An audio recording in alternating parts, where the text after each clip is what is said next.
ka m mee vidio wee na-akọwa na ndị niile gaa skuul na Nigeria na regret ya. All very few bụ ndị nọzite ana nnọzite afọ anọzite ọ bụkwara na ori adịrị involve onwe nke ya ewepụta nwa ego jee go Prado mint ọ dị possible na Nigeria n'ikonyete legit na-arụ onwe gị ọrụ legit n'iwepụta nwere ego jee go ya Prado from nya wepụta ego jee go onye ogosi ike o nwere ike ije go ya tokumbo ọ bụrụ na ka ije goro ya mint ya emeni ya ndị menwuru ya bụ ndị zuru ori in one word the other. Ya na-asị what am I saying? Say na school education bụ scam na Nigeria. Ọ sị ma akọzina ife a na nna mislead ịbụ na ife onye chọkwara ịkọ sị na mislead the people. Which kind mislead? Ihe niile a na-ekwugharị na street ọ bụrụ ndị gụrụ akwụkwọ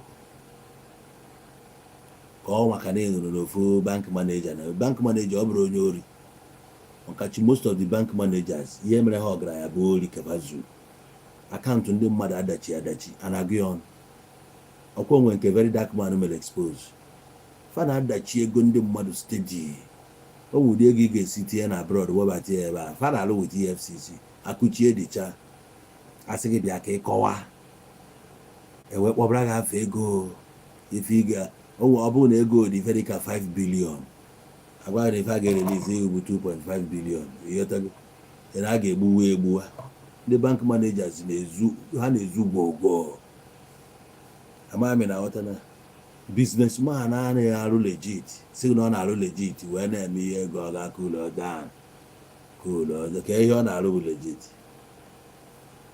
izida na ozuo n'ori before nweta ego izu ori o nwere ike o mere 419 yahoo in many ways ezu ori ọ ga-ịgbakọ ọfụma ya ghọta ebe m na-eje many men rụrụ aka wee banye ebe fa nọ nyelụfa ego fa ji wee bụrụ mmadụ today.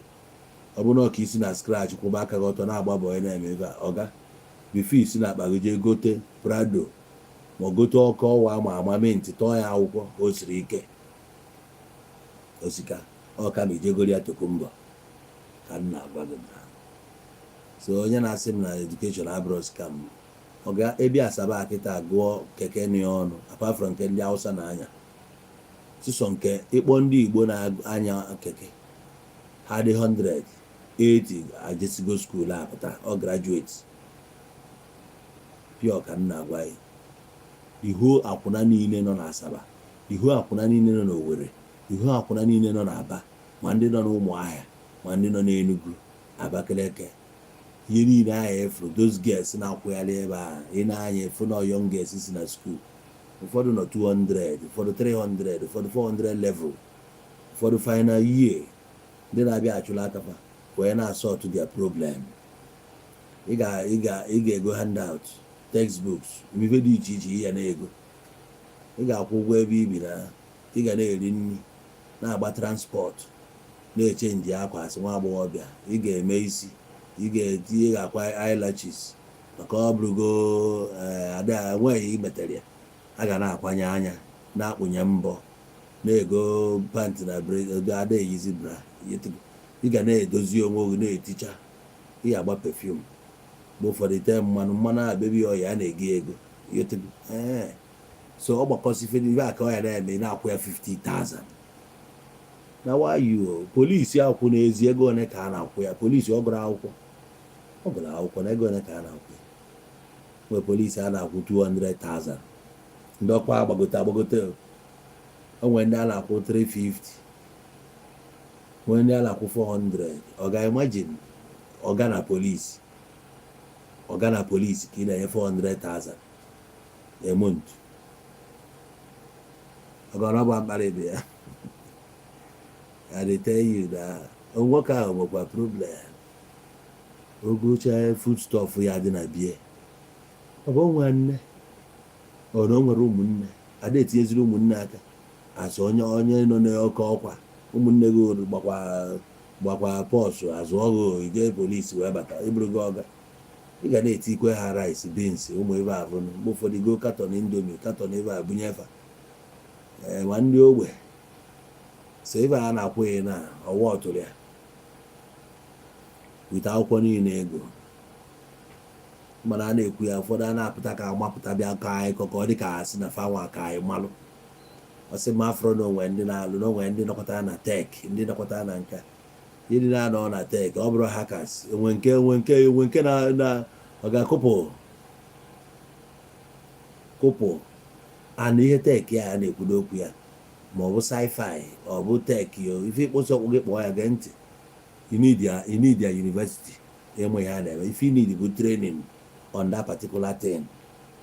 Onye abụ ebe eriri Nigeria mana ndị Nigeria agbara a na-akọgheri na-edebe arụ na fama yogisi ebe a jegide ruo America na ife na-agwa ya America anyị na-edepend on na iruo na America most people nọ na America agụrụ university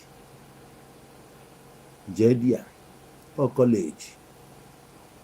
college ije face your life onwe anything ị chọrọ ime ije special training for that thing. Some of those things may take 6 months ụfọdụ 1 year you finish go the program gịnị ka ị na-agụrụ na kọmputa ife ya agụcha 1 year gịnị bụ ihe anyị na ije ebe a wee one branch nọ ife a ka ị chọrọ ime ị na-emesi ike coding ị na-ekodisi ike ịghọtago nke ọbụla bụ ife ichuzuli ya ife ịma bụ mesie ya ike ịmụtasị ofu mkpụrụ ife ahụ ọfụma ọ ga ị ga-eji ya bụrụ mmadụ ka nke ọlụ ya akụkọ nwanne m gị nwa na-ege ntị na Nollywood ị na-ene anya if I wasn't there I can't remember what was going on there but I just have to tell you back in those days in the early 2000s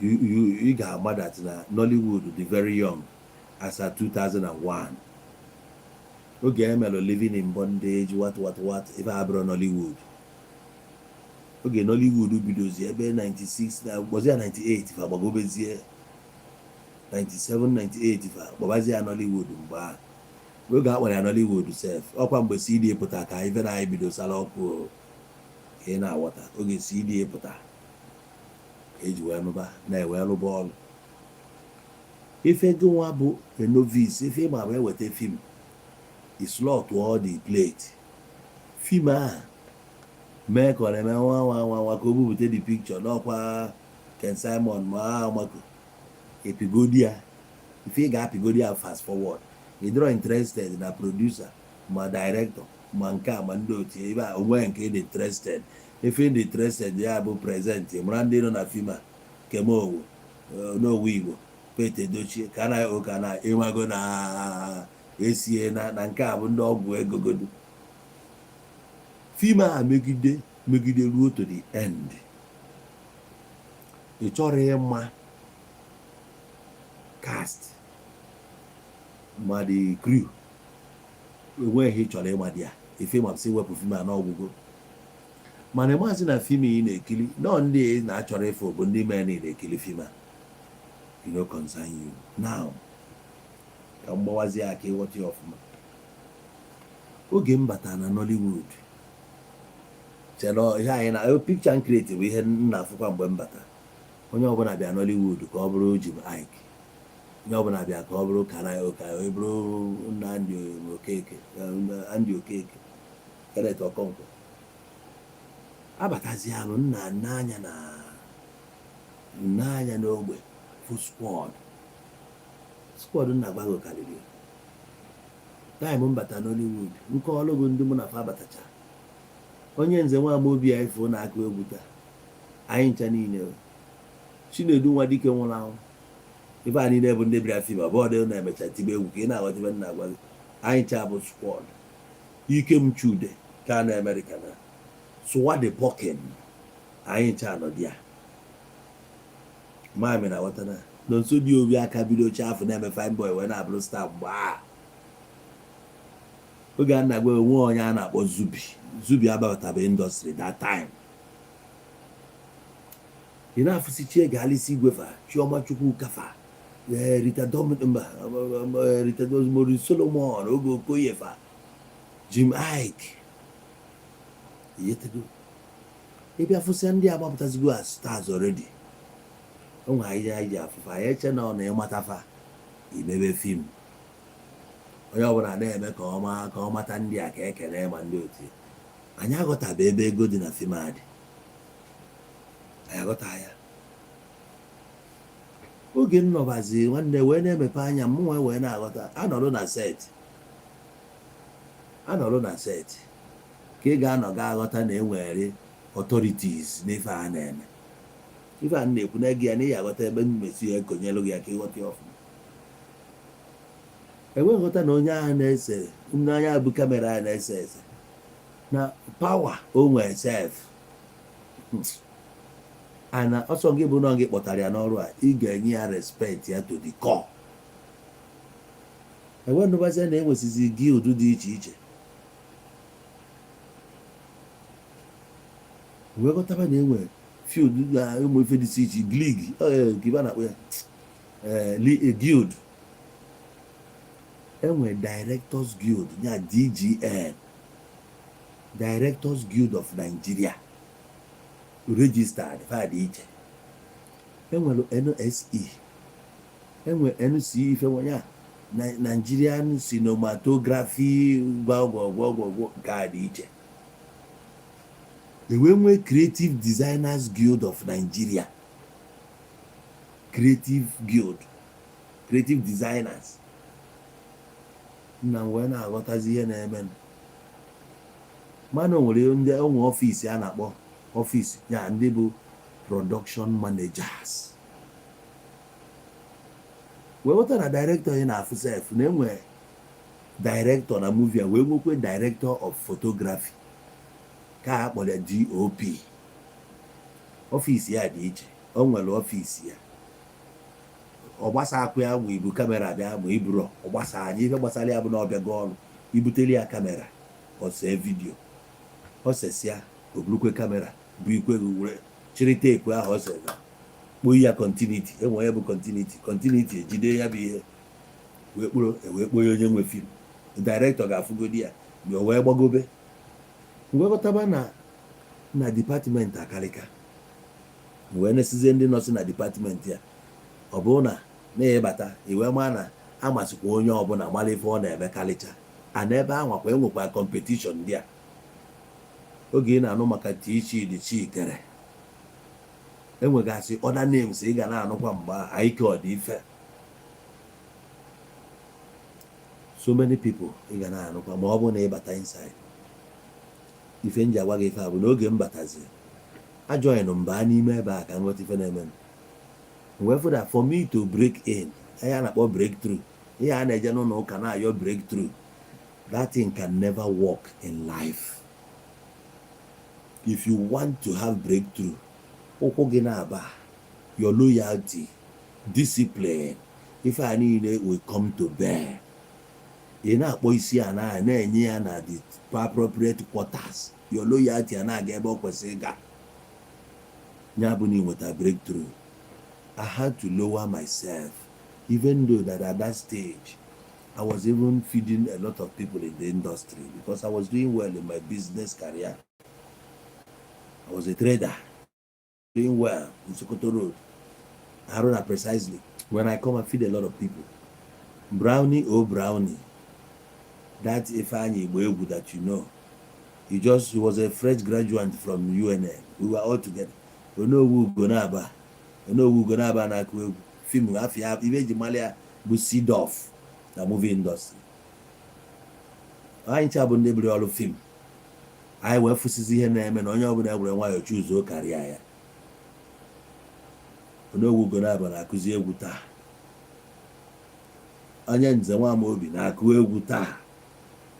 Chinedu Nwadike kụgidere egwu wee nwụrụ and so on and so forth. Onye ọbụla epikie side ọ chọrọ ana each one ichuzo onwe ha nke ị ga-anọlụ 1 year ịmalụgo ihe a na-eme na ya ịghọtabago okwu mana oge mbata abịa mpikie interest na cinematography ka m bụrụ DOP na-esezi vidio wee nweta a serious challenge. Ya ka m na-agwa gị mgbe ụfọdụ na ihe ọbụla ị na-eme n'ebe a ka ị ga-enwe challenge abịara ma akwa na ya anyị na-eme nwa isi ọ challenge ya gosiri na-ebatago enwe m serious challenge. The DOP na-eselụ my company movie ọfụma ozugbo kpọmasị like me to the point na nwa anwa metụ kamera ahụ o ji ese vidio nwa anwa metụ ya aka okwuo na ya ma esezi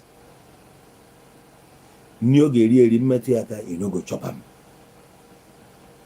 like me nekọwala na-ajụ onwe m onwe m edit nwa nwoke ma m before nwoke amakwa m from Adam so emesizi ọkwa bụ nwa nwanne ya dị na onye ọbụla ọsịsọ cool down nwoke ji oji nwaanyị aga ada emelụ arụ life m bụ testimony nyere a lot of people abụkwa na nna achị ọchị ihe nna gwa gị o mee gị nwere ihe bụ na ada humiliate gị even before stars before the people. No touch that camera. If you touch her, no shoot. If you dare touch the camera as a production assistant, you will better the camera. He said he amount to tripod. Bobo now I go to production assistant. You go to now like ya motor overnight. He made the way to tripod as at that time. I recognize go nke ije kamera nso arụ na-agba who be you ga-egote nwu kamera ma ọ daa na kedu ihe ya akọrọ onye investri millions ya na movie company nweda kamera kedu ihe ya agwafa so onye ọbụla na-eme film na-agba ọsọ ebe kamera so inwe anwa metụ tripod aka o wee sị gị na ya eche utuzi ya ji kọwakwa gịnị ka iji eche ebe a nwoke akpọmasị if we want some more calm or down, but for you on them calm or down. So more message chop down this guy. I like him why go. We want boy oh my God. He's the boy who want to tire. Hey, everyone got a film video chofu na Nigeria. I will case I found the film. Now if we go na echo, film on this. Ifu ebo na-eko adịkwana onye na Nigeria mgbe anwụ ya na-anụ afa ọ na-aga na-eko ya amanụ oge amabeghị m ya na-ekwu oge nghọtazi ya na-emezi oge mbaziri ya na-eme obido ya n'iko ya ga-eme bụ ntụgharị ya nchọba m nwere nwa mụrụ mmanụ n'ogbe a ịmara anyị na-eme fim ụmụazị nwa mmanụ n'ogbe agbapụtacha bịa na-ekili ibe na-eme so mfukwara anachi odi a after watches nwe nwa atụgharịa ị na-anya ya afụ one fine girl nọ so nwe efu na onye ọ na-ekori ya ifuko isi na apịa tụgụ na command in fact I no shoot again ajenyọbakwu ya biko leave am na ya ka ụmụazị ghọta na power nọkwa na wee wogidere nwoke a ndidi ya ndidi o nwezi I bụ breakthrough o nwere ụbọchị olu o wee sị na ya na-echutizi na mmetụ kamera aka a na-ekwu director ewepụta wee pịasuo onye say what do you mean? But say I don't tell you I no go shoot if this boy just touch my camera say for what? The way they hired you is the way they hire him. He's doing his job. Stop this nonsense. He's doing his job. How could you say that? Oh yeah, no shoot again. Try it. Don't shoot. Na say na chime vinie. Na net dia vinie ni budiki.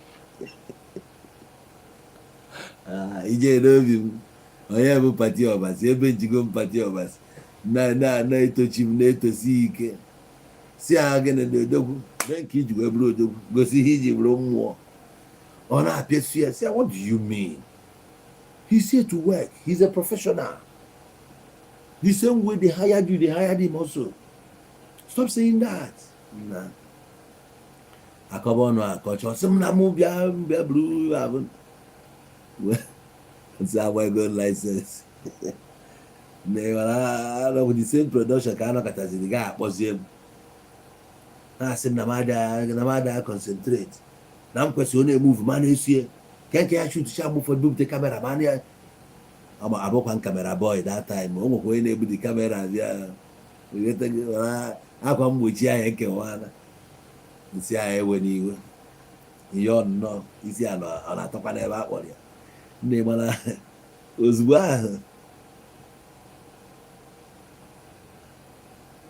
ahụ anyị bidozi dịba na mma na afụkwa na lọvụ efu na lọvụ ahụ nwere ebe a kpọchitọbara ya most of ihe a na-eme anyị o nwere ebe a kpọchitọbasịrị lọkụ anyị maka chika nna gbago ki nke gị gbaka nwanne efu breakthrough ya bụ breakthrough ị ga-agba ọnụ ụzọ ọkpa gbalie detain ihe ahụ ka ọ pụta ịmakwa ife mee nwoke ala ọfụzi ama ihe ma amadụ na kamera ọ na-akụziri m ọbịasị mụ jee white balance ya dị kamera nwoke ebute white balance kamera okwuo ya mụ eje ebe ọ makwara m ama ya nọrọzie na-ekiri ma ọ chọrọ ka m mụtazie detain so enwe ya mkpọba the boy bụ the kamera si abịa ka anyị white balance ya mụ ejezi buruzie white sheet mburu white sheet nje kwuru n'ihu the kamera nyanwa na watchzi from close range osi m shift kwuo nshift mana achọrọ m ịmasị bọtịn eji apị ife ahụ ma nke ị ga-apịa o shoot out nwee nke ị ga-apịa ọ nachighata and ebe ọ ga-anọ ma the angle ma ndị otu ife ọ ga-anọ before bụ white balance ya enwe nwee ike iji ya wee shoot ka o sutuo the weather sutuo colors dị na the set and so many other things wee nwaanyị na-amụta nke a to white balance nna na-emezi emecha mburu kamera emechakwa mburu kamera ị ga-afụ picture nse mbụ kamera na-eseli obezie ụfọdụ chere just ebidogo m mgbe ahụ oge ahụ anọzua m n'aka anyị ruarụ 6 productions amụtago many things na kamera oge a na-amụta datin na kamera ịjụọ m ihe a na-eme na continuity I don't know. Continuity bụ onye ahụ efuru na-ewere something jekwuru n'ihu kamera kpụọ ya ịma nọsin 35 ka a na-echut gotago asị kamera dis ma ọkpọsịa si na a ga-eme ma nke onye aka a na-akpọ continuity nya bụ ihe niile mere n'ọrụ a angụ niile esere ese ihe niile ese nya ha rekọdụ ya ka ọ ga-abachi ime editing ka editọ mara ihe ọ na-eme. Office of editor dịkwa iche ịchọkwa ije banye na editing amụgosi gị editing ihe a nọrọ 1 year ịmụtago ife gbasara editing color upgrading ife niile dị ya so ịmụta nke ahụ ihe a na-akpọ gị obodo ịnọ na Nollywood onwe onye ma department ịnọ ọ bụ na ịdirect ọrụ oge a na-eme onye asị n'ovolu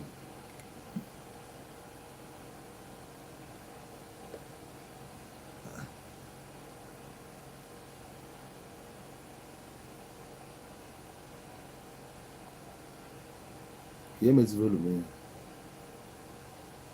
nọ na ihe na-ekwu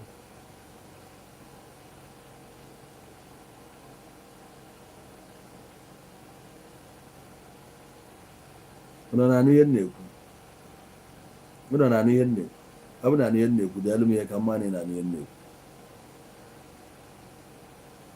ndị nọ na Facebook ka m na-achụ Facebook si n'ovolu biko na anụbaghị ihe na-ekwu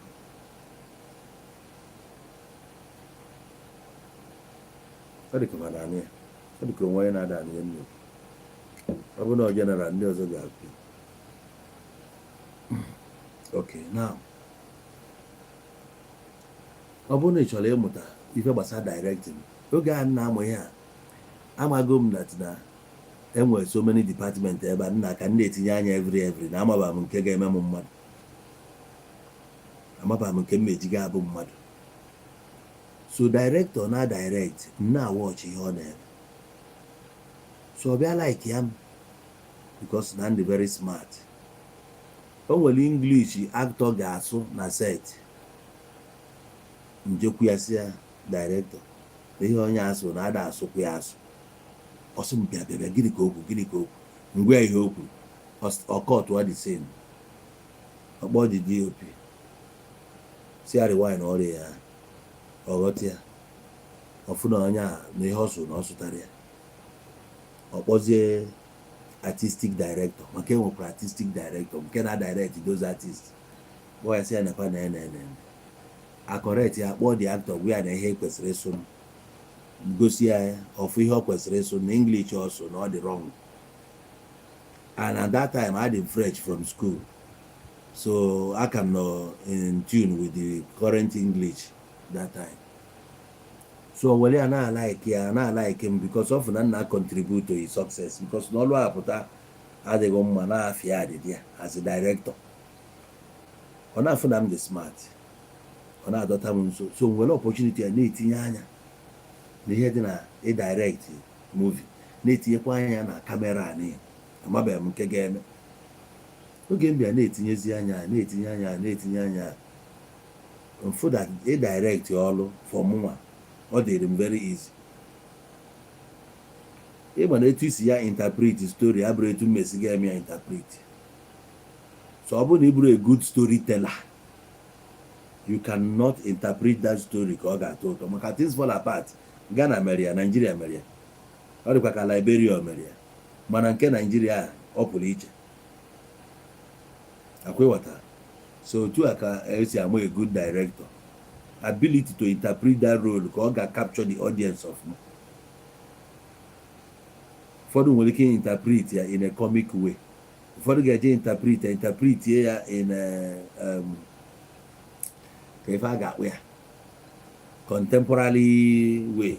So otu a ka ọ dị mgbe ahụ ọ ife a ka m mebe not knowing n'oge m na-eme ya na artist ndị big actors a na fa na monitor kwa m na watch m.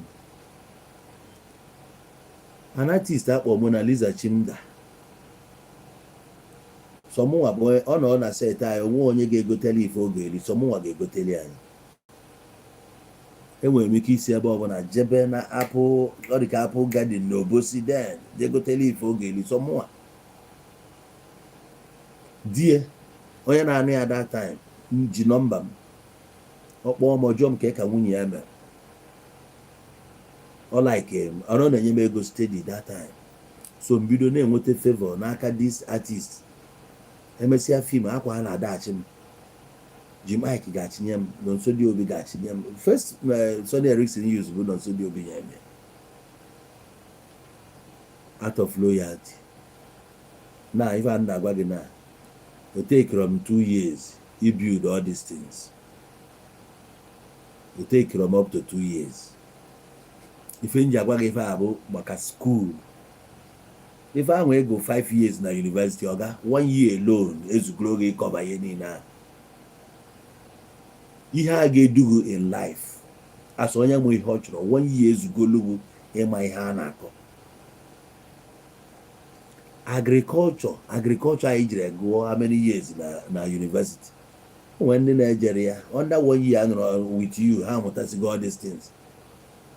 Ime soil science for how many years. Etu eje na-agụ ihe niile ha na-eme ebe a bụ scam. Ihe ahụ ị nọrọ 5 years ọga under 2 years ị perfect gị. The main one get help aya elu 6 months self ịmụta gị. So we 6 months to acclimatize ya, familiarize ya. We the other 6 months you marry Hebrew. Imagine ebe a na-akpụ ụzụ na-ejele ịmụta ịkpụ ụzụ blacksmithing. Ọ na-eteki how many years nwe eji mụta ya. Ihe abụrụ na na-agbapụ ya serving the man. Ka ọ bụrụ price ịkwụ for ife ọ na-amụgosi gị. Despite that, o nwere ihe na-amụ ebe a na-akpụ ụzụ ga-eteki more than 1 year. Ndị be anyị gosiri akwụkwọ jezie na-arụ ọrụ n'obodo oyibo na ka ị ga-eji ya mere example. Ọ bụ ya bịa ọ na-akọ mmiri. Ndị be anyị jesiri obodo oyibo ha gụchara ihe ịgụchakwa ruo di ya set alụghị exam a na-ebịa kpọrọ ọgwụ jee special training. O nwere ndị gụchara akwụkwọ na be anyị ya n'obodo oyibo hotel ka ha na-alụ na-asa ahụ na hotel. Jụọ ha how many months ka eji train ha. Train oge mụta ka esi ebu train aka wee jee asa ahụ mmanya. Anyị amụgosi gị ọ bụrụ na ị na-asa nọ na hotel egosi gị ihe eje train oke esi edozi bed. idozi bed anyị take up to 1 week ịmụtago ka esi edozi bed ịpịaji ya na ime ihe niile adozie ya ọkwụrụ faba the bedsheet n'ime you can serve na that hotel megide ya bụrụ manager. ihe ọbụla ga-edu in life cannot take you that long before ịmụta ya. Petrochemical gịnị ka ọ na-eteki? Atom ka ị na-amụ ka ọ gịnị ka ị na-amụ ya eteki over 1 year ịmụtabeghị. ndị a na-eme yahoo na-eme ka ihe a niile ụmụazị niile efuru na a na hak bụ bankị Naijiria a na ahak ya na MTN ugbo onekwanụ iche ka ụmụazị ha akịrị ha nwa nke ru 20 years so take ha many years iji wee mụọ datin. ịbịa na-agwa eme ka ndị mmadụ ghọta point they need to understand na na-akọ mmiri mmiri. eji eje nọgide na Naijiria wee gbagharịa 4 years jesa abụọ Naijiria 1 year ka ị mechara ya kedu ihe ịmụta n'ime ya. ndị niile a mụ na ha basịrị Nollywood den ijezie na that league guild niile mkpọrọ gị afa na ifu na ihe niile bụ sụsụ ịma asụ English. mụta English ọgwụna ka ọ ga-agba akpọ gị pụta akọba itinye ọnụ that's all. ma ọ bụkwa mgbe i defend that very thing na ịma anya ya ọga the best fashion and designer enwere na Nigeria amụtara that thing because na ọ gụrụ ya na school. ị na-agụ ya how many months ka o take iji mụta ka esi aka otu akwa color combination ka a na-ekwu ọ ịma ka esi ịma mechin ị ga-eyuzu ohu ha kwụrụ ọtọ gbaa straight gbaa alụghị ọfụma ọ ya ka ị ga-anọ 5 years. ị ga na-akwa akwa gị onye jiri ego nke before ọ na-abịa ọfụgasị ebe imepesị ihe ọ na-afụ your level before ọ na-apụta ọfụna ị na ọfụma with your family. ka ị gụchaziri ihe niile a ka ego one ka gọọmenti na-akwụ ka ị wee ghọta value gọọmenti place na ọ bụrụ na ihe ha kụziri gị nwere value ha ya na-akwụ 2 million 3 million. ị ghọtago? so ha gbara gị ọsọ ahịa ebe a ha gbara gị ọsọ ahịa obodo oyibo ahụ ị na-alụ gịnị ka ị na-alụ dị ya iji eme ekwute okwu skuul ebe ya machapụta ọrụ ahụ ị na-arụ ara akwụghị ego ọgbọgụ nne onye obodo gị dị ya n'ofu ọfịs ofu price ka a na-akwụ gịnị. ndị a na-adị akọba ihe niile a na-adị edebe arụ ego one ka ha na-eri how much is your salary ebe ahụ ị nọ iji edebe ahụ na education abroad scam na Nigeria. Education nwere meaning outside not here. Education ị ga-enweta na Nigeria abụghị nke gọọmenti na-enye. Government cannot give you what they don't have. Can you give what you don't have? You cannot. You can only give what you have. Look at the government. Look at the president. Look at the leadership. Look at the National Assembly. Look at the court. Look at everywhere. All the parastatals of the government and the agencies. They're called. Gịnị ka ha ji eri egwu wayo? Gịnị ka ha ji eme ihe niile because ha na-akwụghị ezigbo ụgwọ? Imagine a policeman show me love. A whole policeman. How can I show you love? If I show you love and tomorrow I commit a crime, will you have the mind to prosecute? Will you arrest me? Ma ọ bụ na m na-show gị love. Mụ na gị enweghị anything to do with love. Discharge your duty diligently. Yes. Nigeria ebe a ụdị ihe adịrọ a na-ego result ego na Nigeria. This is a country where you will drive to Federal Road Safety Commission's office to obtain your driver's license. Imagine, but you drove to this place to ask of driver's license. You want to register for driver's license, but you were driving. Did anybody stop you? Nobody stopped you. Onwe onye kwụsịrị gị na-anya moto mana ị nwere driver's license. Nyarị abịa here. Hafụkwa na enye abịa. These are the people who they pass out through that system, give and take. all the same person as in education were what? What? Value in Nigeria? It doesn't have any value. Education, the meaningless here, is useless. People who are now paying for the services of Ndegula Akwụkwọ ndị na-agụrụ akpọrọ nna ka m gwazi unu latest na maybe you don't know. Fenjọ ka m bunye gị latest this night. Ihe mana a na-emezikwe nke mana ọlụ sex girl a na-anazikwe CV with qualification.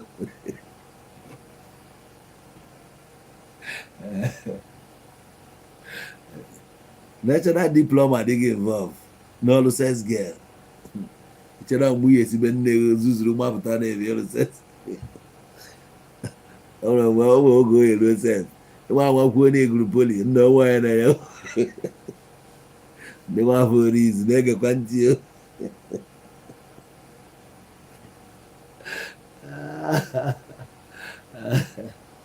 eje ịchọ ọrụ sex girl kịta ị ga-ewetakwa ya CV with 3 chọti ara akọ ka isi akọ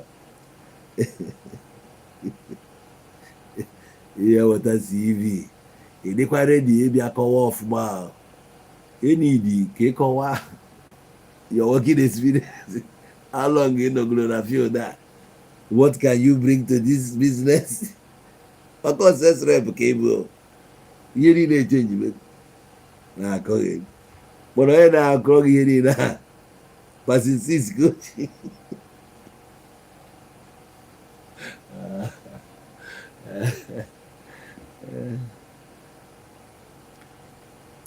eziokwu na my check ba Mark Zuckerberg Camera University ọgụrụ wala ọ dịkwa possible na onye eje university o. I dey tell you na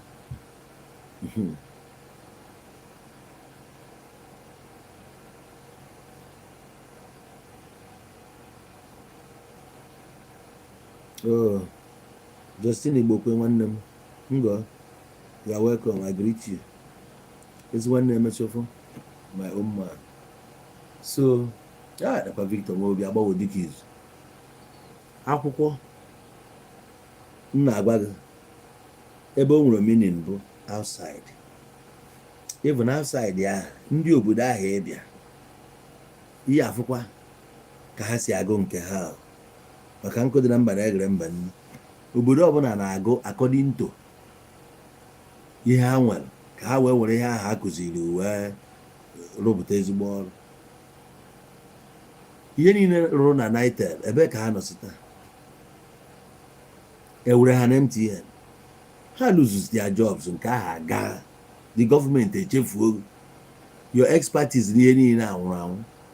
Oge a bụ oge a na-ekwu era of mobile phones, ọ bụghịzi mgbe a na-emefe land phone green green ka ha gana. So ndị anụnwa bụ MTN na-abata create a space for people to come for training.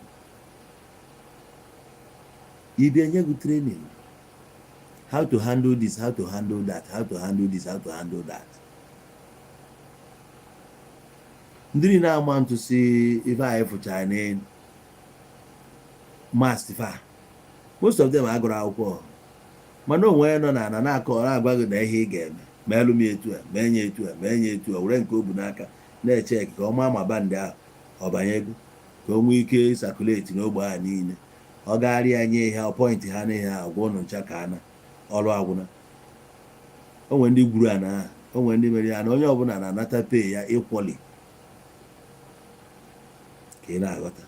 Ị bịa ebe ahụ a na-amount ihe ha gị nwa bụ site injinia fine na-ebu site injinia o nwere onye bukwe nke ya na injinia nọkwa di ya ga-agwa gị na broadband ya etiri na nke a na ụmụ component ama amachi ya gị na-edi distance from here to nke ni na size enidiri ka e wee nwee ike nwee full connection here na radioactive ife avụnụ and the damage to health ndị nọ around na ihe enidiri mee ka ya dọtuo nke a mee nke a mee nke o jikwa ya bụ na ọ dị more important than site manager mana ọfisi nke ya ka ọ na-ehold ịgbakọkwa ọfisi ya ha ọ gụzụ ya 1 year ọmụta ihe dị na ya n'ọsọ Naijiria ka a na-ebukọrọ 20 subject bụ ofu onye n'isi ịnụrụ ị ga-akrakgide brain gị isi agbalie ego. Nwata nọ na secondary school ga-eme 18 subjects 16 subjects for gịnị? For what? Esi na ndị a chọrọ ka ị mara ihe n'ụwa. They just want to damage your psyche. O kwesịrị ọ bụrụ na bọọlụ ka eche ịgba ya nwụrụ jee tii na akademi, ụtụtụ apụta eme physical fitness, eme training, gbaa bọọlụ. Mgbe ị na-agba ya one season ịmụtara ka esi atrapụ bọọlụ, mara na onye trapụ bọọlụ adịghị ekputobe ihu n'anya gị before ị na-emetụ bọọlụ ahụ kpa na iburugo ụzọ check ya ndị nọ gị around. And onwe this decision ime take ọnwa karị 3 seconds ifugo ndị nọ gị around, mara ebe bọọlụ na-abịa ụkwụ gị ebe ọ na-eje. Ihe a kụziri ka a kụziri onye a kpatara na tim gbakọtazie etu a Barcelona nọ a na-ajụ gịnị na Iniesta bọọlụ na-emetụ ya n'ụkwụ, Javi amaraga ebe Iniesta amaraga ebe Javi ga-anọ as long as bọọlụ abịara ebe ọ nọ. Javi amarago na Pedro nọ somewhere, ana bọọlụ arụ ebe Pedro nọ na ọ enyerịrị ya na onye ọ ga-enye ya bụ Messi. Ma ọ bụzie na o nyere ya Messi because na mmadụ nọ with Messi, na bọọlụ a na ọ ga-ebuji ya tọ ọnya a na-agụ ya everyday. Kpata na a na-ewin match, ha ga-agba on Tuesday, gbaa Friday, gbaa Sunday, gbakwa otu a na-agba ya steady na-ewin matches.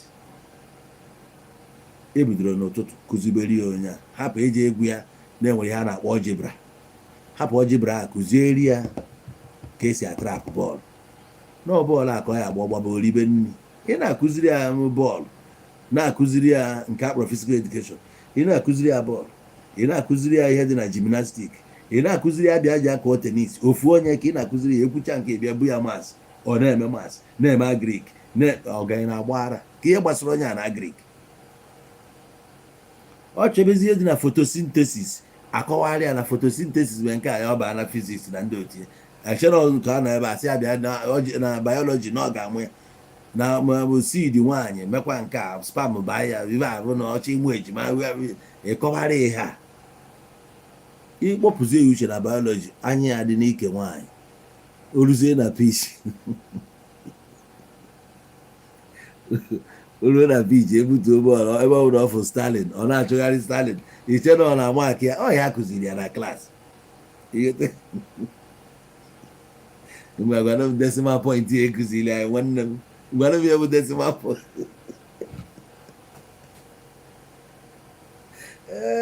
Onye ọbụla sị na skuul ahụ asị ka ma ya dị mgbe ejidi ya apịa m ịtarị pịacha. Gịnị bụrụ decimal point? Bụ eziokwu nnọọ nwanne m. Ebe anyị nọ na the decimal point ọ kabara gị.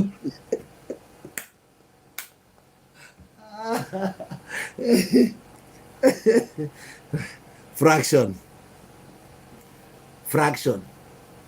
agbazigom fraction ihe mma m fraction kịta m fraction of that food. Ihe akụzigidela anyị aburukwu anyị kpụba anyị na Bible knowledge, anyị awụwakwa English Bible, he that worketh.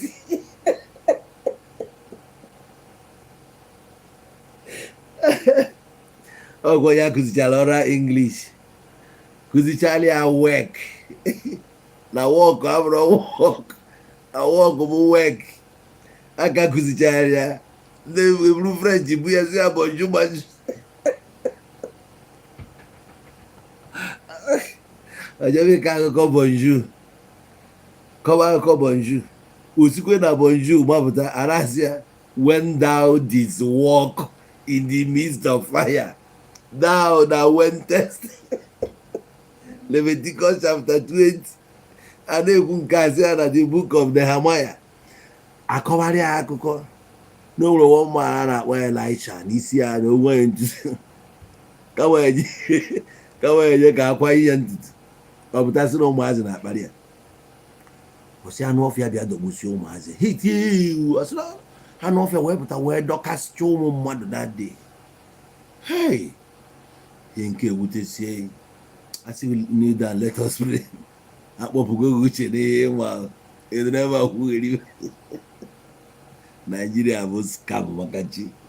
From A to Z, Nigeria bụ scam. Achọghị ka eburu mmadụ. That's why ifu ihe chọọchị a gọọmenti eji ike etiri ha anya a na-etikwenu ha anya agwa Kristi Ọkafọ kpochigata n'azụ ka emeki ya sure na onye ọbụla dị useless. Ị bịazie ebute chọọchị ihe ọzọ agwa bụ na ihe na-eme na ancestral spirit na ancestral spirit ya ndị a butere MTN akọwala anyị ya, ịntanetị ekwu okwu ya, Mark Zuckerberg ewesa nwe ancestral spirit a na-afajuba anyị ya n'isi na-afajuba anyị ya no ancestral curse.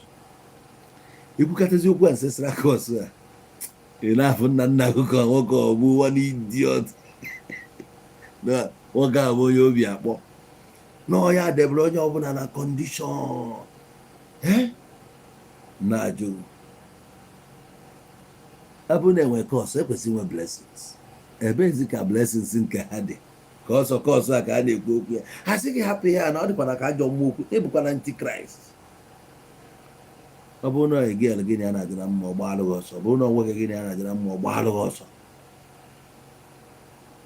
ọ hapụzie akwụkwọ niile ọ na-agụ agụ jebezie eburu nke afa juo ya n'isi na na-anya efu na onwe ihe na-aga aga na the only way out is Christ.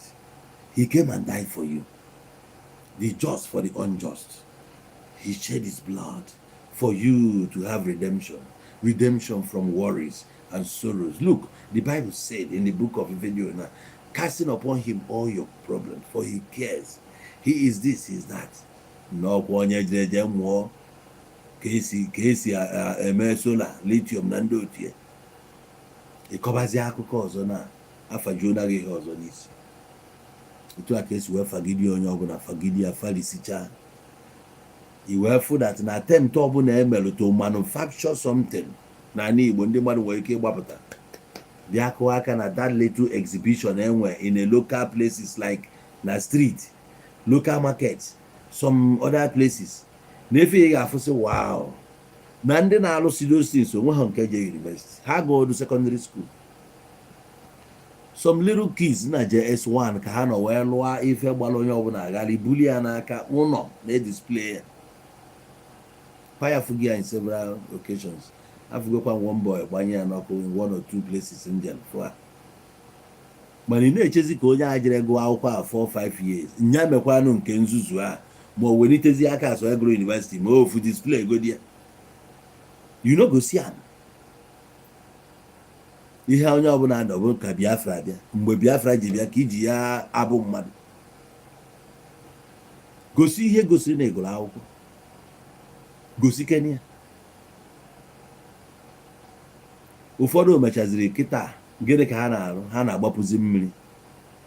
Mgbe na-ajụgụ mmiri na-agbapụzi eji mara gị ịfụ ndị mụrụ ya bụ ọrụ 1 year n'aka ọga ha na-agbapụ mmiri taa.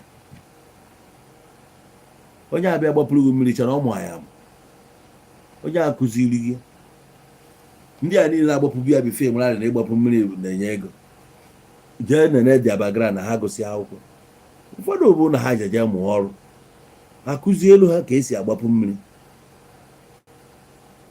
kụzie elu ha mụta ka esi achọpụta ebe mmiri dị, mụtacha afa ihe niile ahụ ma poolu ahụ na-eti mara ebe o ya eruo how many 1,000 miles ma hundreds of miles oge enwetie marakwa n'ife ga-eme nke a sụchie. A na-amụchi ihe niile anyị n'idoro ije na 4 years enye gị certificate 4 years sụsụ akwụkwọ a ka e nyere gị. After 4 years sịsị ihe a ka e nyere gị. That's all. With all the money spent, time wasted. Feel no. I put na that video na ife ije ebe a bụ ka ị malụ mmadụ. That's all. Ka ị mụta ka esi asụ English and nothing more. Akọba akọ nna ka ezi ama amata n'ebe ama amata uni Ilorin, uni Jos, uni Ben. Enwe ihe ọzọ. Nothing more. Ị na-afụzi comedians nke pụta ọgwaghị na ya agụkwara ihe dị ona na school. Today kwe na crack joke. Na joke, you need education now. You need 3 or 4 years wee bido crack joke. Ịma mgbe m bido crack ba joke, ma mgbe m mebe MC. I started MC work 1996. na-aga na schools na university dị iche iche na-crack joke. So gịnị ka o tekiri m 4 years na university iji wee mụta ya. Musicians ndị a gụchara egwu, ihe pa ji na laikro ha bụ because na fa refused ịgụ akwụkwọ. They refused to go to school because fa amalugo that going to that school will never help them. O buru jita na-aga, ọnọdụ jita na-ewetara ya inspiration ahụ mgbe ọ bụla efuru o buru jita, ọ nọ ihe abịa n'isi, ọ na-akpọ dị jita, egwu ahụ na-abịa n'ọnụ, which na ọ na-agụ ya na-akpọ jita, ebe ọ bụla ị nọ ị na-efili ya. Ihe ọzọ ya na-agwazi ya bụ nna ya jee ya metie ihe a na otie egwu a na ọ ya agakwa ya, otie egwu a na ọ ya aga, ọ bikos na-enụ na ya like anya ọsịbazie gị na ya chọọ sponsor before you know it, ndị ga-eteke advantage apụta. And ụwa mgbe ahụ ndị opportunity adịrọ etu ọ dị kịta ị nidrozi ndị a common freelancing, freestyling na street sef emegoghị mmadụ. Freestyling na ị nidiri 4 years education to freestyle. Achawo na ị nidiri 4 years na school egbe ya, mana o nwere ndị gụchara akwụkwọ abido gbaba achawo. Ụfọdụ ekwuo ka ha were n'oge je mana ejiwe onwe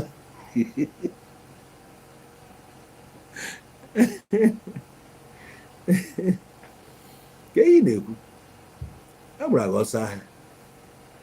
Ndị a jesiri abroad ha ruru ebe ahụ akọọlụ gị na enwe ike marọ, ha ruru di a fụ na ọrụ a na-alụkwa ebe a bụkwa ofu ọrụ ahụ epromisiri ha na Naịjirịa. Ma ihe dịzi iche bụ na nke a ebe a nụnwa na-afụ ya anya na-arụ ya arụ, onye ọbụla na-arụ ya, mana nke be anyị bụ n'akwụkwọ ka ọ tọrọ, n'akụkọ ka a kọrọ ya. Ya ka eji nwesịa ghost workers na Naịjirịa, ndị na-aza prezident ma ha dabịa ebe ụgwọ ọgwụ kwụọ ha ụgwọ ma ọ bịa ọfịs ya for one day, mana ọ eri salary. Ndị eruzi ebe mfụdatị na ọkwa onye ruo orie na-ada akọkwa ụdị aka ya ebe a n'ụtụtụ na ya awụ arụ jebe a na-afụ ya anya, erugide ọrụ a chie ịnara nke uwe ejighị adaka ya akụkọ salary gị etu a. Onye a na-ekwuzi ya fụ na ọ bụkwa na-akwụrị ụgwọ ka a na-ekwu na ụgwọ a na-akwụ ya na ọ ga na-akwụ taksị ya. Ọfụ ebe gọọmenti si wee na-ewerekwa the money na-akwụkwọ ya, fụkwuo na-emere ya ka o esi benefit kwa ya in a way, kama na ebe na-enwerechara benefit bụ dat na ebe o ji wee dị disadvantage bụ na ọ bụrụ onye obodo. Ọsọ ya si were green paper nye gị green card, ị bụghị onye obodo. Afọ niile ị na-ata ebe, mbọ niile ị na-agba, ụwa niile ị na-eri na be ha ka ị na-eri ya. Ekechiri gị here, you go nowhere. Mgbe eji release gị ịka na nka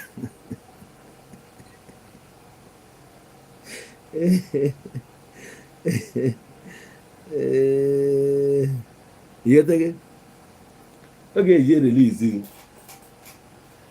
ọ bụkwa na ha yasị gị buru akpa gị na no your body go tell you na responsibility ga-eme gị nọ n'ebe.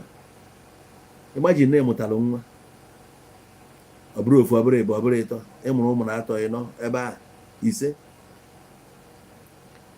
ị ga-anọ na ụmụ gị agụcha akwụkwọ, ihe akpọkọrọ ha nchanataba ọ bụ ụmụ gị na-agụ akwụkwọ bifo nwa gị dị ọkpara gị ma ada gị eji ya agụcha yunivesiti ya, maka ị achọ ka ọ gụọ yunivesiti asị onye be anyị bụ ha nwa ndị nke obodo ya eje kọleji na-akpụtebe nke gị ya achọ ka onye yunivesiti ka ha wee bụrụ the most nke a decorated ebe abụ na-ekwugheri ọgụbazi ya oge eji agụchi ya ọ ya adịzi ebe 22 years ma 20 years. I were 20 years gbakọ arọ na ede mgbe ebiri obodo ahụ, mgbe ị nụrụ nwaanyị enwere ike ịdị 37 wee nụọ the woman, ọ na-ede 35 years. Ya were 20 adịgharị ọdịọna 55 years.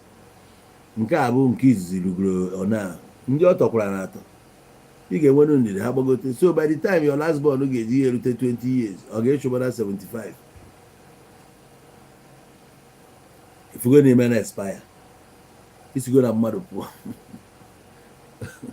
oge hazi ha nwa eweziri ogoro ọrụ so erelizie na ikwube eziokwu na time ga-aga na ebe ahụ ebe na-agụzi gba this world is not my home, I am just passing by. Ịwanị na-anazi ana Jim Reeves enwe meaning na ndụ gị ozugbo oge ahụ ka ị ya anatazi ụmụ properties anyị gochara so many years ago iwe bata wee na-achọzi nwa gị ya bụ ime ya inherit onye ya bụ ime inherit bụ onye obodo oyibo soro nsọ na-akọrị akụkọ property nwere n'Afrịka ọ na-ene mpi anya si na nwoke a nọ ya Afrịka ị gwara ya na witchcraft na-enye nsogbu chọrọ ka onye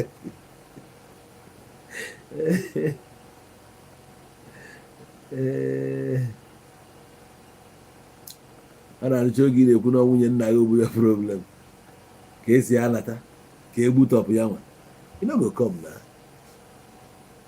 so ha ga-eyuzu gị ọfụma yuzuo ogu to their own advantage mana oge niile nọ ị na-enweta ego ọ bụrụ na skuul ga-abụrụ scam ị ga-anọba anya ebe a that your youth age ebe a ka ị ga-enjoy ya everything about you your family will enjoy it mgbe a even if not for anything your presence your community will benefit a na-afụ gị steady onwe ihe mere a na-afụ because ị nọ ebe a onwe ka ị na-arụ ọrụ na Lagos na-ada afụ maybe ị na-eyi afụ 2 times 3 times onye nwe ihe ga-eme na village gbawata enwe efe dị aṅa agbọọ gị bịa ụfọdụ gị nwa iji aka gị bịa a na-afụ gị things ara dị oke ị nwetia friends here nwekwa businesses here mana ị nọ ya so automatically ị ga-enwe friends and businesses that side akwa efere ya fụka ụwa si wee use oge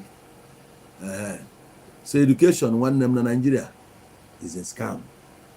Now, having touched on all these things, I want to know achọ nke anyị baa na the major this thing. ịmara ọfụma that na ndị kan na since ya mechara na many people ekwuo na so many things. Many people were na so many things concerning the seat at home, if you put the seat at home and all that. So Kumazi Nandi Kanwa across go heat, distraction, division among the Dubai because we disagree in so many things concerning the Biafra issue.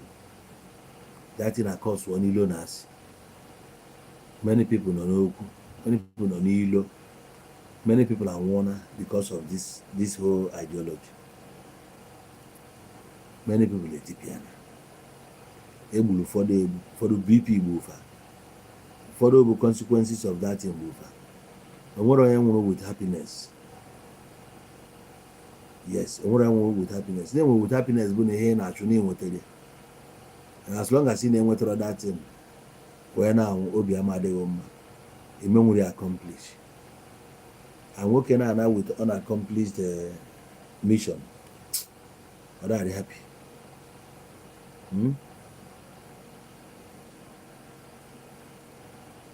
No. We move from Tasa because of sit at home. We go to Masaba for some years before we sit at home. We go to Masaba some years. Maybe but I'm Masaba 2019. I sit at home with the 2021. Okay. So, also many people are for mana I will even do a talk continue on. After every one thing boil down. Now a lot the damaging along the by. This damaging that enjoy emphasize on. Aburo the loss of properties. Aburo loss of properties. Aburo kwano loss of our place in the governance and some other losses. But at the vital one, the damage to our psyche, damage to our brain. na-aghọta. Etu ahụ efu religion si wee damage brain anyị, from that damage religion mere to us, etu a ka okwu Biafra si wee damage anyị. Onwe ndị ọ damage emotionally, onwe ndị ọ damage psychologically and otherwise. The problem kịta bụ enwe solution, enwe ka esi heal, enwe ka esi reorientate the people. Because if any need kịta bụ orientation, fresh orientation to correct the anomalies. Things are really, really wrong with our people. We are getting it totally wrong. The worst thing that will happen to you is to argue with somebody, feel that na iyara agwụ ya na ihe anụ nwe obu n'obi na onye abụdebe ejesi ọwụ. Freedom na-ebido, the true freedom na-ebido from within oneself, from within. Free your mind, free yourself first from yourself before you chọbazie freedom from outside.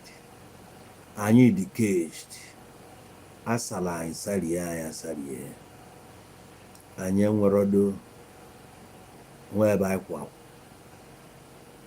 The only person making the impact, at least, to drive home a narrative, ideology, different from what was, Abroso Mazi Nnamdi Kanu. Mazi Nnamdi Kanu was able to bring majority of Igbos together by his message through Radio Biafra. That's the only channel, as at then, na-enwe more views, more response, and direct impact in the society. It's not about pointing out facts, it's not about doing this, but it's about acting it, bringing it to life. Because most of the movies I watch were mere stories, and somebody now brought it alive. We don't know who is Andy Okeke. It was just a fictional character.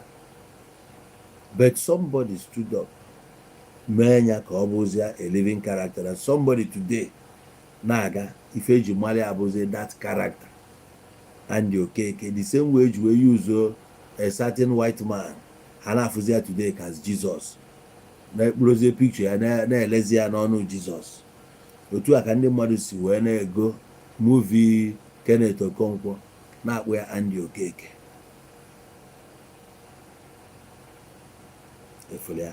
So he was the only one that brought his own ideology into cognizance, even though there were lapses. But within him, can maybe good, can name, and emezi, and edozi. I'm telling one or two. If I develop most of us, by not today, not even daring. We didn't dare.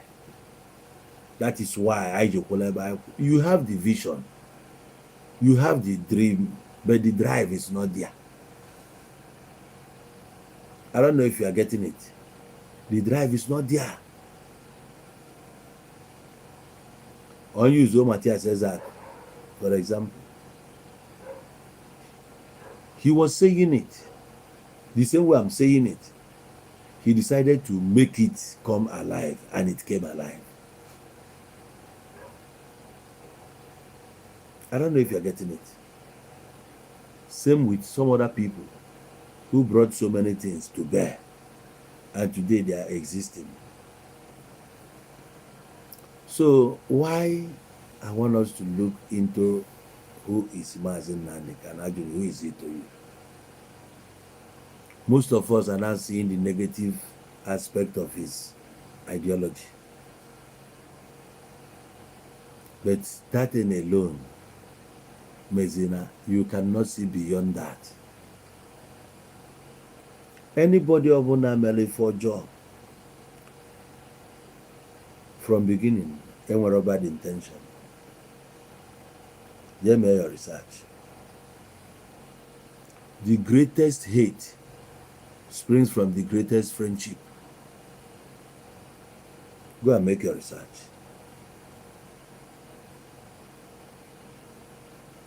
The greatest hate, you are from the greatest love.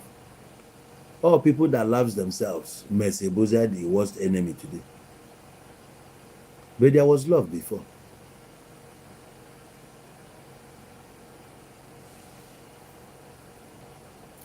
Oh, okay. Bruno Walike. No, the fact about that now. Some of the things we step will take. Oh, well, error. Yeah. But then, you have to need me about a lesson. Because some of them achieve that global movement. Messi was a topic of discussion. Messi Abu a movement should government or not. A movement that government in a go about. I don't know if you're getting it. Shove go do the hate. Shove it and listen to the message. Ndị Igbo today, most of them, the loyal to Mazi Nnamdi Kanu. Most of them, the loyal to him. The problem with a lot of them. But some of us in which are problems, Bugala. Nobody came for us. Nothing was happening on our behalf. Nothing. Okay, case study on your the naked life of that man. Look at it analytically.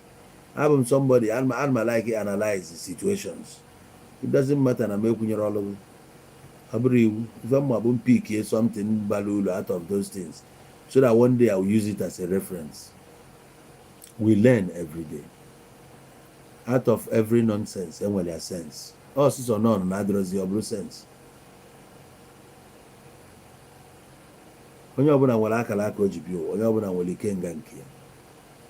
That's why among 5 friends, I know one year can't chamali, I know why carry smart. But Saga no Naju, Kedonia Nemenka, a Sigononia, Kedonia Nemekalichanka, Sigononia, the 2 answer the Amas, their strength and weaknesses. So I am a equal. When you're born and will keep to such crowds, in and of megafo, the loopholes to the errors. When they capitalize on that error, you are not going anywhere. And when you're born and with that freedom to exhibit his potential ability, working on me. Can I give you water? Okay. Here. Here.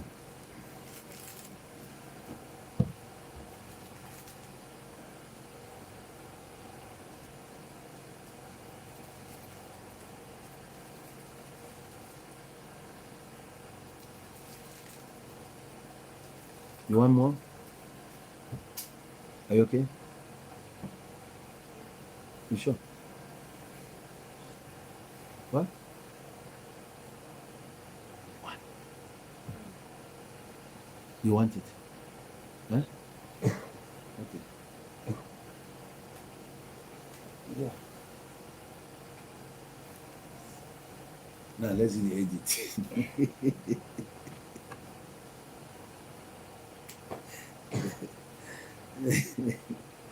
Okay. So yeah. So now such people knowing fully well everybody were right to express himself or to express your potential abilities. You explore, you exhibit. And when people likes you, they buy into your idea. And that's exactly what happened. So now, looking at the loopholes, looking at the errors, is it enough for me to cast a hate on a brother? No, it's not enough. We can correct with love. No matter how bad it is, I cannot reject you on the ground that you did some things wrong. No. I can reject you. I can disown you, denounce you, renounce you, whatever, cut ties. But because of who I am, an Igbo man, there is a limit to my anger towards my brother. Otherwise, the result will be self-destruct. Imagine you as my blood brother, and you went out and got yourself involved with some nonsense, and at the end of the day police got involved. Am I going to deny that you're my brother? I won't deny whatever it is, because you are my blood. I will keep you closer so that I will learn a lot from you. Hence the saying, keep your friends close, your enemies closer. Did you hear that? Keep your friends close, your enemies closer. If you get closer to your enemy, you will be able to see through. You will be able to understand. I don't know if you're getting why the enemy. You'll be able to even understand all the web he has spinned for you. It's because you got closer. When you're not mad and so when you are not closer, you won't learn, you won't understand. So the time has come. This age is age of knowing, age of Aquarius. We are questioning everything. Now, after the fight, we come together and make up. We are not going to remain enemies forever, no matter what. I discovered that a lot is going on in this Nigeria. I discovered that the worst thing that will happen to us is when we come against each other. Imagine when we come together speaking for Igbo land, which will make us unite and become one people. Very difficult for them to break. So that will never happen over their dead body. They have sworn to see that happen. And then we have to continue fighting each other. So where do we think we're going? What did we think to achieve? We can't achieve anything. The only achievement will be losses, which is not achievement. We've lost trust today. We've lost respect for elders. We've lost clarity. We are swimming in idiocy. We lost the mind to discern. We can't think again. We lost in so many aspects. In the area of sensitization, we lost it. What do you have to sensitize people about? Sense of humor, we don't even have it again. The time has passed. No Ghana man jackal. Imam man jackal kito. The oil will take care too serious. This is the era when church is telling you totally different from what is real. Fiction kavana choko obolo real. Ke disable ogi completely. Ihe niile adị upside down. Government adịzịa.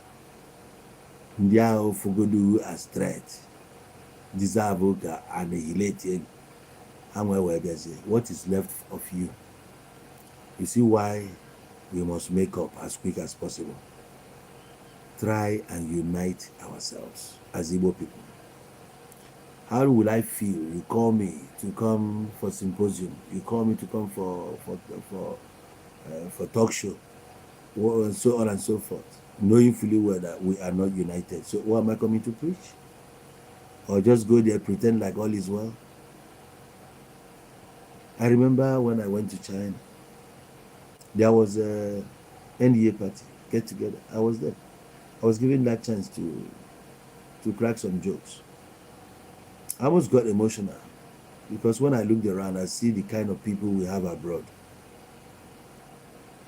See the kind of damages we had in our land that took us away from our homes, took the able, the smart, the youth, took them away from our land to go and become slaves abroad. How do we unite? How do we come together? If they had succeeded in silencing that voice of Mazi Nnamdi Kanu through the way they display from their body language, you could see they feel that they've defeated that voice. Finally, I think it's time for us to get together, ask ourselves questions. Are we where we're supposed to be? Where Mazi Nnamdi Kanu now? Where is he now?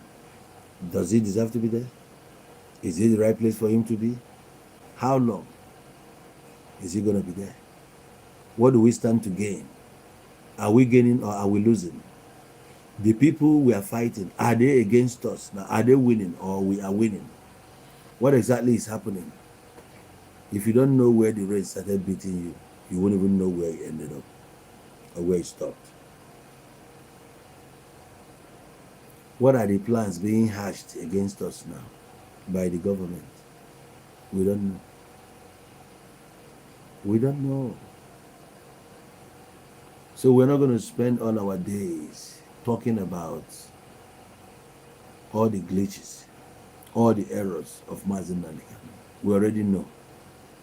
If we don't start now sensitizing, if we don't start now reorientating people, the worst will happen.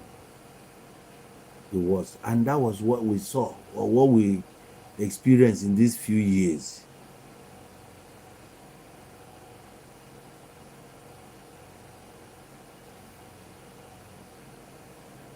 Do you get? These few years now, we saw it. A lot of our youths went gaga. They went into evil life, kidnapping, doing all sorts of nonsense, bad influence. You see, if they were well informed, if they had options, that wouldn't have happened. Some of them ended up in their graves. Some went to jail, never to return. Did you see that? So we are losing. Right now is the time for us to come together again. Teach the young ones the right way. Tell them what they should know and remind them of who they are. For them to see clarity. For them to follow the right path. Otherwise, in the next 10 years, the way we ran away, that will be a child's play to what will happen in the next 10 years. Because the corruption would have spread like virus into all our systems. And that's going to be too bad.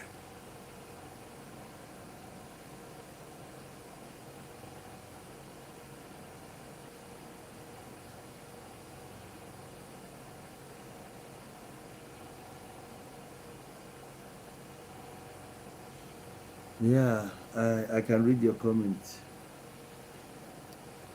So whoever was brainwashed was a human being like you, and is still a human like us now. You know what is brainwashing? After brainwashing someone, what happens next? You reset that person to come back to normal. So there's a big job. We have a lot of work to do to turn things around if we want to see a better Igbo land. Government is not enough to achieve it. We still need a collective effort in order to achieve it. So we start preaching a message of unity, a message of unification. That is our job now. That is our duty now, wherever you are. Enough of the division in Igbo land. Some people are really happy over the division we have. The division is there. It's glaring. Everybody can see that we are now divided. We are divided across religious lines. We are divided across, is it political? And now, social, whatever. Or they say struggle. So many people disagree with the struggle. So many people disagree with the church movement. So many people disagree with so many things. And there is no voice anymore standing to unite the people. Not a voice that antagonizes, but a voice that is ready to speak love in order to get the people closer. That's all. That's all we need now. No matter the damages, somebody was behind it. Why was federal government quiet all those years that people are dying in Igbo land? They don't care. They didn't care a hoot. People were dying until recently. So each time they are preparing for elections, they now come and do one or two abracadabra. And then they will make us to continue killing each other, hating on each other, so that we don't come together. When I went to the Bible, I read something. So let me touch on that quickly for you to get the message. Message of the story of Tower of Babel. When the people came together, they were building the tower successfully. The work was going, the work rate was superb, everything works fine. And the Bible now said that when God looked down and saw that these people were coming, he now said, let us go down and confuse their language, otherwise they will get to us. That is what is called unity of purpose. They have that purpose. We are building this tower to become the greatest, the highest of all time. Today we are seeing the tallest building is in Dubai, 160 something story building. Right? The same way those people were building then, and then God said, let us go and confuse them. The same way America would say today, let's go there and destabilize them. Otherwise, they will grow to become a superpower. They will be developing nuclear weapons and all that and that. The same way God spoke them. That's why sometimes I want you to look at that word, God, and see who actually was God. So, and God said, let's go down and confuse them. So that is to tell you that once people becomes confused, nothing will be achieved anymore. Confusion will throw people apart. Confusion will make people to disagree. Confusion will make you not to see reality. The same way they saw how great we are in Igbo land, they had to come with their confusion, and they confused our tongue. Some were delivering Jesus, some were praising Amadioha, some were praising Allah, some were praising so many things like that. We became confused. We are no longer united. Until recently, the unity that Nnamdi Kanu wanted to achieve, they went and scuttled it. The same way Nigerian youths were united in 2020, October 20, in Lagos, Lekki Toll Gate. They went there, dispatched them, destabilized them, massacred them, killed a lot of people, so that never again will such gathering occur. They know what they are doing. They don't need that unity. The only language government doesn't want to hear, the only language your oppressor doesn't want you to hear is that freedom we're talking of. You don't have a choice. follow them the way they want it. They know that once you are able to unite with your brother, then your power is complete. I read a novel, I think that was 1993 or 92 or thereabout. It says the caption was the power of 5. Yes. Then there were these telepathic twins. One was Nicholas, the other one was Jeremy and all that. I could remember the character there. Imagine a book I read in how many years ago? 92. About 30 something years ago. So it was trying to elaborate on those 5. And you know those telepathic twins, most of the things they do, they conjure it. So we see like it's a spiritual thing.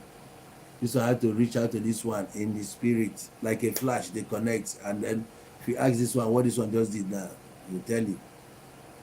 So now, it happens to be that they too, they have people from the other world. So anytime they were able to connect in spirit, once they get together, and something happened, that any day they will get together, nobody can break them anymore. And each time these white people act movies, if you follow the story, you will see that at the end of the day, that something was achieved through unity. They say that unity is power. There is no power without unity.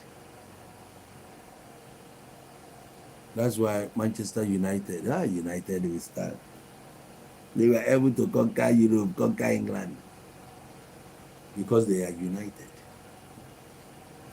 So for us to achieve greatness again, we need to unite each other. We need to come together. We need to forgive each other.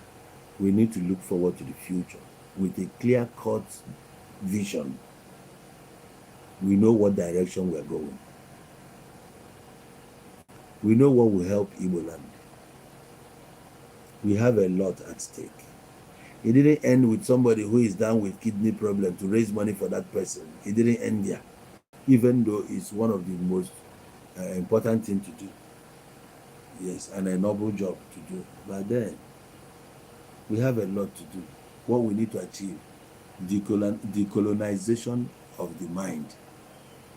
That is another important part of Igbo land that we need to work on. We need to reset people's mind. Yes, you heard me.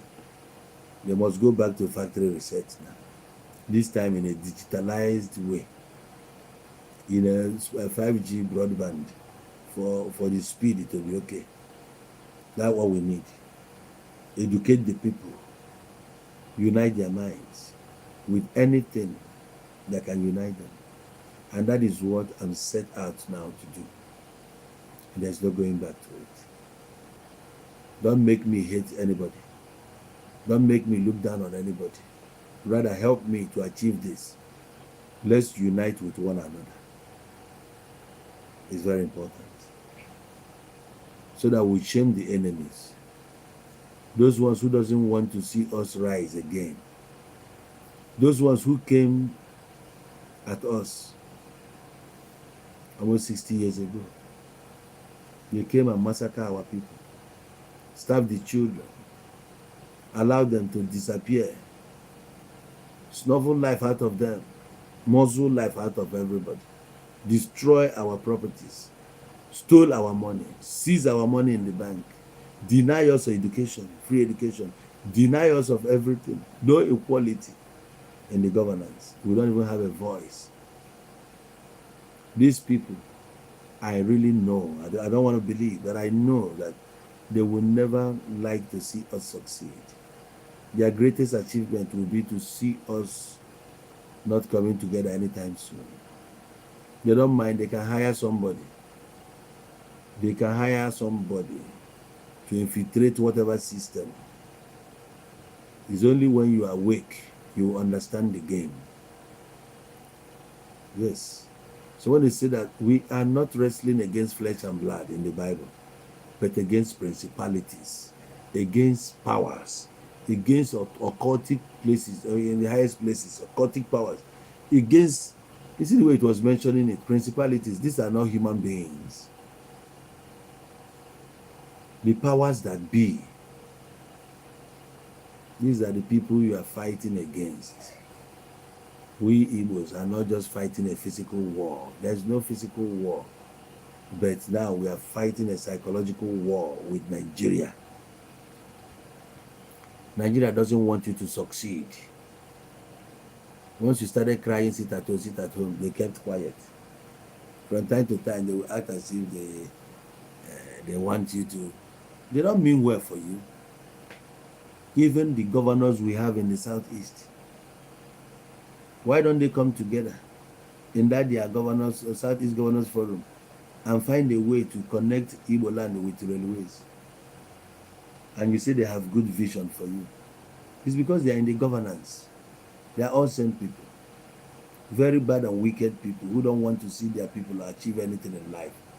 They will prefer that everybody becomes poor, so that when they come for campaign, people will accept whatever they throw at them, like their dogs. They give them 5,000, 1,000. You stand under the sun for a whole day, just for 1,000. Say no why, on 1 night, this, that. He's a very useless idiot. Why is he coming to the community only now that he wants their vote? Where has he been all these years? Was he not in existence? Where was he? They come to buy you. So, we have to change the narrative. Work on it. The only part you listening to me now will play is to help us unite Igbo people. We can unite again by passing a good message of who we are, so that people will accept themselves first. Who are we? Some people don't know who they are. When they come to realize who they are, that's when the freedom will start. Let them set themselves free first from doctrines. Doctrine of whoever is coming from the sky to come and pick them. Doesn't that make sense to you? So they are systematically held down. They're in bondage, not knowing. They tell you to come out for deliverance. Why are they not delivering the spirit of church from you? Evil spirit that caged you. The nonsense that made you not to think like a normal human being. They are not delivering you from that. We need to pass this message. Let us unite with one another. And that will be the greatest achievement of Igbos in 2026. Thank you very much. Thank you. So, we have come to the conclusion of this movie. We are drawing the curtain here for the night. Thank you for coming. I know it's been a while. I've not been able to come to broadcast. But after tonight, things have changed.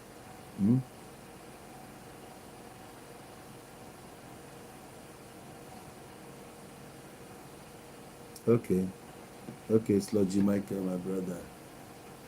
You are pardoned. You are welcome.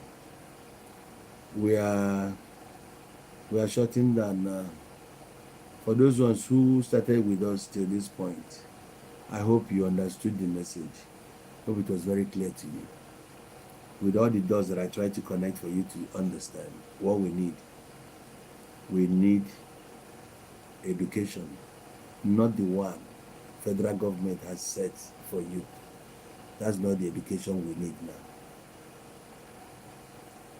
This university is not what we need. You can only attend to brighten your English or your diction and to connect with friends. That's all. Once you come and go and learn something that will help you in life, go and learn it.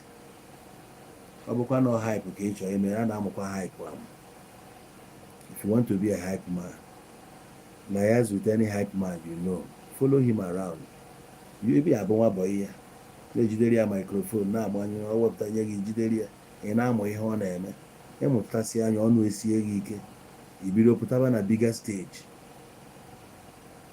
Education in Nigeria enweghị ebe o bu anyị eje. That's what we've been teaching. Many people na-akpatasi ego kịta abụrụ ego ha, ọ bụrụ ha gụtara na that place, ọ training ha mere eme ka ha ji wee na-agbara ego. Boxers niile anyị nwere nwe ọ bụrụ na school ka e nwetara ya, fa pụtara na field, apụtara n'iru ọrụ, o wee wọkụ. So the reality ka m gwara gị n'abalị ya, ụmụnne anyị niile nọ na whatever organization ha nọ n'ime ya, we still need to make them to understand that what they are doing nwere ike mee help na ha. Some people gbasi war na court, nwụọ n'ime the war, jee ebe nna fa no achievement. So with that court, what do you ever achieve in life? So how do we make a cultist to understand that now? Onye adịrịghị ije gbuo mmadụ, ọ bụ aka nke ya dịrọ mma ite ọbụla, nwa ya o ji bụrụ gị nwa nya ihe saịnụrụ bụ ebe ihe abanye na-egbu mmadụ. Onye abụ ihe saịnụ igbu mmadụ ọdịnagụ mma n'anya. Onye agha ga-egbu, ọ mere nke a mee nke ọzọ, edeshon ya onye a mere wọtụrụ ka egbuo ya egbuo. Isi ihe dịka Ọka jee gbaa wọọ na pọt, jee ebe a kwatuo mmadụ, nye ihe pụtara bụ eji egba wọọ. Onye ahụ igburu bụ eziokwu, onye na-esere gị na onye ahụ eme onye a mbụ na ya na onye n'ihi na ọwa ọkọrọ lụfa abụọ dozi mmiri na ọma wọkụ nwe gị na onye asọmpi. Onye dị ndụ gba fes esikwa nkwo mma gwa na ndị ugwu chọkwa ka anyị fọọ ihe dịka 10,000 ka fa nwee ike iwekọrọba anyị. Esi m kwuo mma gwa gị na fa laikụrụ anyị bụkwa oridu bel na anwụnyere ya. They don't like us. That's why na ha dị etinye anyị na plan, anyị nọ na agenda. So for that reason, we must end this social media war. We must end every kind of war, and start looking for a way to come together. We start looking for a way to understand who we are. Go back to our culture. Go back to our life. Go back to who we are. Tell the story to our children and tell it to the outside world that this is who we are. Once you regain your sanity, after you have denounced whatever, you will see the kind of life you start living. Purge yourself of all this nonsense ideology. Maybe it's making sense to you somehow, but if you look at it critically, you say it doesn't make sense. You need to be yourself. Free yourself. Onye ka m ibe a na-eme akwesịrị na-eme ya ka ndị gị na ha na-agbasi wọ ụmụ Igbo ibe gị, ka ndị Igbo egbere na-atịretịrị ndị Igbo ibe gị, ka family etiri n'anya mmiri today ndị Igbo ibe gị. O make sense. I eme hitman ha dị mana mana ọbụrụ ọkịta. I need now to unite together. Move forward. Thank you very much. So all of you on YouTube, I'm so grateful to have you here. All right. Thanks for coming and thanks for watching. Possibly you can share the video or comment, comment. You know. All right. I'm gonna love you and leave you now. So people on YouTube, you see, we've been here for 1 hour 38 minutes. We've tried. Tomorrow is another day. Already is another day here. Okay? Alright. Take care of yourself. Good night. Alright. Facebookers.